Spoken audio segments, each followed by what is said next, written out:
And I mean, but really life's all about recovery for everybody.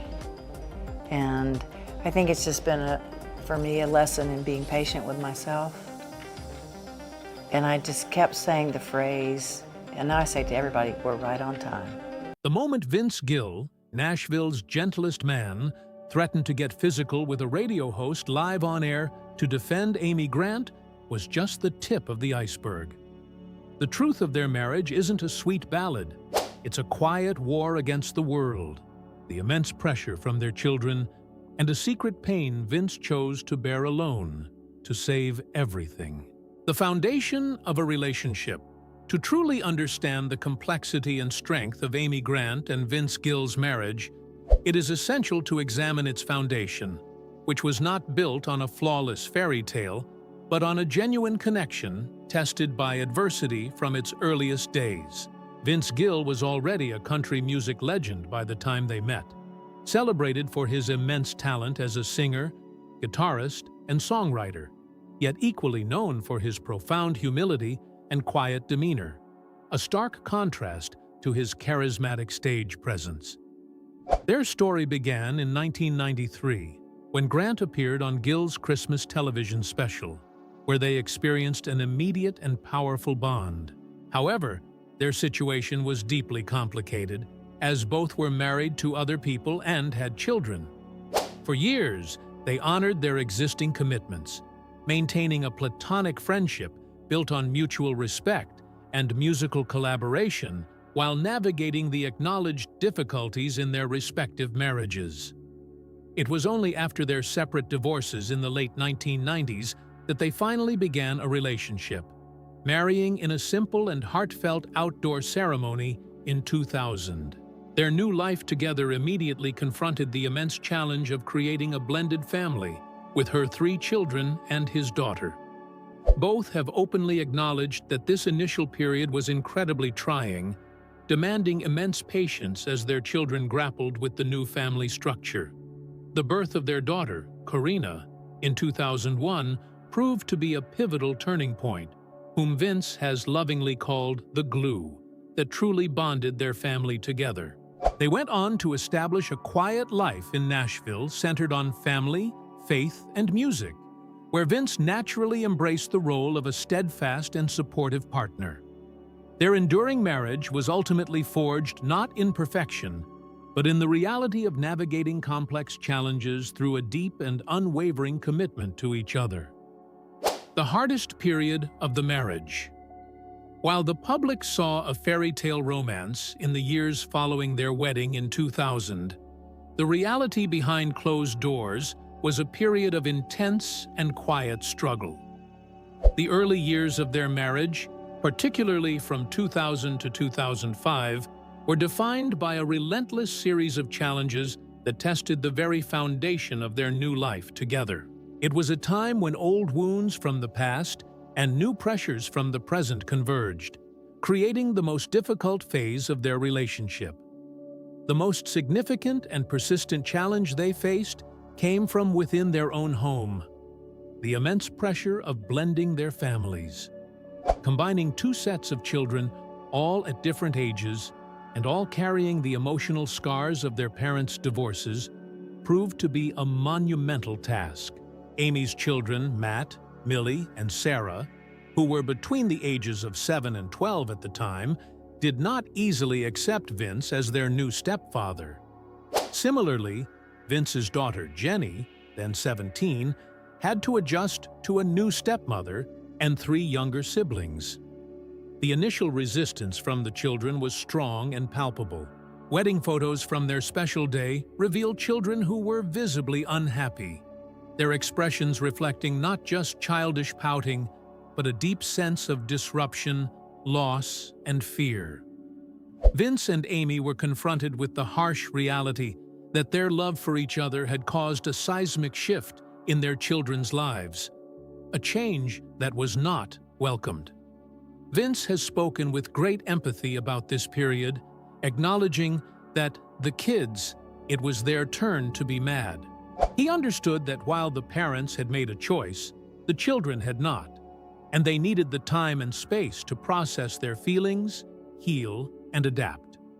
It took many years of patience, and particularly the arrival of their shared daughter Karina, for the family to begin to truly coalesce into a single, harmonious unit. While they were navigating these complex internal dynamics, they were simultaneously facing a storm of harsh judgment and criticism from the outside world. A significant portion of the public viewed them as homewreckers who had engaged in an affair and destroyed two families in order to be together. Vince Gill spoke candidly about the pain this caused, stating, "The devastating part is to be miscast, that most people think the worst happened, and it's not fair, and it's not right." The criticism was especially viciously directed at Amy Grant. As the reigning queen of Christian pop, her divorce and subsequent remarriage to a mainstream country star sent shockwaves through her devoted fan base. She was accused of abandoning her faith and betraying the family values she had long championed in her music. Christian radio stations abruptly stopped playing her songs, and Christian bookstores pulled her albums and books from their shelves. She found herself ostracized by the very community that had once celebrated her. True to his character, Vince Gill chose to stand quietly but fiercely in defense of his wife. One of the most powerful examples of his protective nature was his public confrontation with the influential and often controversial radio host Don Imus. Imus, who had previously been a friend and admirer of Gill, began to relentlessly mock Amy Grant on his nationally syndicated show after their marriage, derisively referring to her as the Christian chick and insinuating that Vince had lost God's favor. Unable to tolerate the public disrespect toward his wife any longer, Vince took a bold step. He arranged to be a guest on Imus's show, and live on the air, he confronted the host directly. In a moment that stunned the press, Vince calmly but firmly said, "I've heard you've been saying some pretty ugly things about my wife. We're either going to sort this out, or I'm going to climb across this table and rip your head off." This direct threat, coming from a man known for his gentle and mild-mannered disposition, was enough to silence Imus. They resolved their differences, but the incident sent a clear message. Vince Gill would not stand by while his wife's honor was attacked. Compounding these external and internal pressures was the personal grief Vince was still processing. The death of his father in 1997, the same year as his divorce, was a profound blow. Furthermore, the lingering sorrow from the death of his older brother, Bob, in 1993, continued to cast a long shadow over his life. These deep personal losses, combined with the stress of his career and the public fallout from his divorce, created an enormous psychological burden that he carried into his new life with Amy. The cumulative effect of all these pressures from family, the public, and personal grief made the early years of their marriage incredibly tumultuous. Vince endured a great deal of silent suffering, facing damage to his reputation and grappling with immense personal pain. Instead of publicly defending himself or engaging in public disputes, he chose the path of quiet resilience, becoming the unwavering anchor for Amy and their new family. It was during this period that their roles in the marriage began to solidify. Vince was the silent protector and the steadying force, while Amy gradually became his emotional bedrock, helping him navigate his own seasons of sorrow. Vince's refusal to portray himself as a victim and his steadfast commitment to his family's stability ultimately became the strong foundation that allowed their marriage not only to survive, but to thrive. The personal tragedy of Vince Gill. While the shared struggles of their marriage were a formidable test, Vince Gill was also contending with his own deep-seated personal tragedies, profound sorrows that were not always easy to share, even with his wife. These losses were instrumental in shaping the man he became and added another layer of complexity to his role within his marriage to Amy Grant. The most significant and life-altering tragedy in Vince Gill's life was the long and painful decline of his older half-brother, Bob Cohen. Bob's ordeal began years earlier, when at the age of 22, he was involved in a horrific car accident that left him with severe brain damage. Vince recalled the incident with stark clarity, noting that his brother had been driving recklessly at high speeds.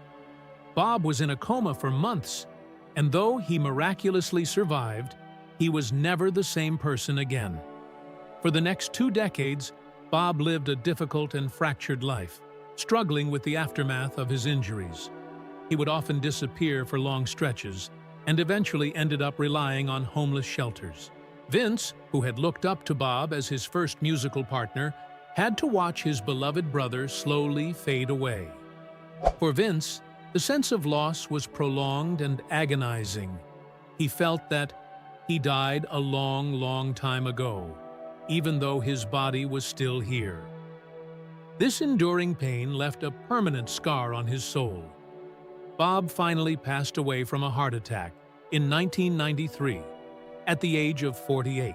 It was Bob's death that finally gave Vince the emotional impetus to complete one of his most iconic and moving songs, "Go Rest High on That Mountain."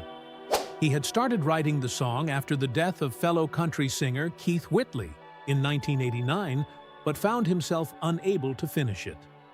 Only after experiencing the profound grief of losing his own brother could he find the right words to complete the final verse. The song went on to win a Grammy Award, but more importantly, it became a timeless anthem of mourning and hope, a beautiful and heartbreaking tribute that encapsulated the depth of Vince's personal sorrow. In addition to the loss of his brother, Vince faced other significant heartbreaks. His father passed away in 1997, the very same year he went through his divorce from his first wife, Janice Oliver. The convergence of these two deeply painful events created an immense emotional weight. The combined pressures of a demanding career, the public scrutiny surrounding his divorce, and the grief of losing his father plunged him into one of the most challenging periods of his life. During the initial years of his marriage to Amy, Vince was predominantly the one in the supportive role. He was the anchor, the protector who shielded his family from public storms, while Amy weathered the criticism from her community. He poured himself into his work, writing and performing, all while maintaining a stable home life. However, as the weight of his own personal griefs would surface, particularly during times of reflection on his brother and father, the dynamic in their marriage would shift. In these moments, Amy Grant became his emotional pillar. Recognizing that her husband was navigating profound sorrow, she consciously adjusted her own life and career. She reduced her touring schedule and took on fewer professional commitments to ensure she could be at home, offering him the quiet support and presence he needed. This temporary reversal of roles was a critical demonstration of the strength and flexibility of their partnership. It showed that their marriage was not built on rigid, predefined roles, but on a fluid understanding of mutual support. They respected each other's individual needs and were willing to step up or step back as circumstances required. This ability to adapt was rooted in a deep respect for each other's personal space and a shared commitment to each other's well-being. This period marked the first time in their relationship where Vince was clearly the one who needed more support, and it did not diminish him in any way. Instead, it revealed a deeply human and vulnerable side of the celebrated artist. It also powerfully illustrated the strength of a marriage, where both partners know how to give and receive, when to lead and when to follow. Vince Gill's personal tragedies are not just stories of sadness. They are an integral part of who he is. They became the wellspring for some of his most profound music and acted as a catalyst that ultimately fortified his marriage to Amy Grant, revealing that behind the quiet, humble husband was a man who had endured great loss and found in it the strength to continue to love, create, and live with profound purpose. Rumors and fabricated tragedies on social media. One of the most persistent and taxing burdens that Vince Gill and Amy Grant have had to carry throughout their relationship has not been their real-life tragedies, but the fabricated ones spun from rumors and public judgment. From the moment their friendship began, a cloud of suspicion and criticism formed around them, a cloud that has lingered for decades, fueled by speculation and, more recently, by the rampant spread of misinformation online. The rumors can be categorized into distinct phases. The first phase, from 1993 to 2000, was dominated by allegations of an affair and the destruction of their previous marriages. From their first meeting, the powerful connection between Vince and Amy was evident to many in the Nashville community. Despite their repeated assertions that they remained faithful to their spouses, speculation about a secret romance was relentless. When they both divorced and eventually married, these rumors intensified and were presented as fact by many. The public, especially within the Christian music fan base, branded them as adulterers who had selfishly dismantled two families. Amy Grant bore the brunt of this condemnation, with many accusing her of abandoning her faith for a man. Her attempts to explain that her first marriage had been troubled for years were largely ignored, as the more dramatic narrative of a forbidden affair was far more compelling to the public. After they married in 2000, the nature of the rumors shifted. Instead of accusing them of infidelity, tabloids and online forums began to persistently report that their marriage was on the verge of collapse. Every normal aspect of married life, including the very real and acknowledged difficulties of blending their families, was twisted into a sign of imminent divorce. These fabricated stories typically revolved around themes of unhappiness, constant conflict over the children, or pressures from their careers and health issues. When Amy underwent open-heart surgery, for instance, it fueled a new wave of baseless speculation about the strain on their relationship. In recent years, with the rise of social media, these fabricated tragedies have become even more pervasive and difficult to control. Clickbait websites and YouTube channels dedicated to celebrity gossip have created entirely false narratives, claiming that one of them was secretly battling a terminal illness, or that they had quietly separated. Perhaps most insidiously, their own honesty has been used against them. When Vince and Amy have candidly admitted in interviews that they had hard years, or that they argue like any other couple, these moments of vulnerability are immediately sensationalized. Headlines twist their words to suggest a marriage in crisis, when in reality, they are simply sharing the truth that no relationship is perfect and that their strength lies in their ability to work through conflict, guided by their faith and mutual respect. The persistence of these rumors can be attributed to two main factors. First, Vince and Amy have largely maintained a dignified silence, rarely addressing the gossip publicly. Vince, in particular, has almost never spoken out to defend himself, his only notable exception being the powerful confrontation with Don Imus over the insults directed at his wife. While this silence helped them protect their privacy, it also created a vacuum that speculators were all too eager to fill. Second, their refreshing honesty about the imperfect reality of their marriage has been consistently misinterpreted. In a world that often craves simple fairy tale narratives, their complex and truthful story was often seen not as a sign of strength, but as evidence of failure. It is therefore crucial to draw a clear distinction between the real and the fabricated tragedies in Vince Gill's story. The real tragedies were the profound and genuine losses he experienced, such as the deaths of his brother and father, the pain of his first divorce, and the real-world challenge of building a blended family. The fabricated tragedies were the baseless stories of infidelity, impending divorce, and illness, created purely for public consumption. While these manufactured dramas were not real, they inflicted real pain, subjecting the couple to years of relentless scrutiny and judgment. Yet, their response to face these falsehoods with quiet dignity and a focus on their actual life together has served as the ultimate testament to the true strength and resilience of their bond.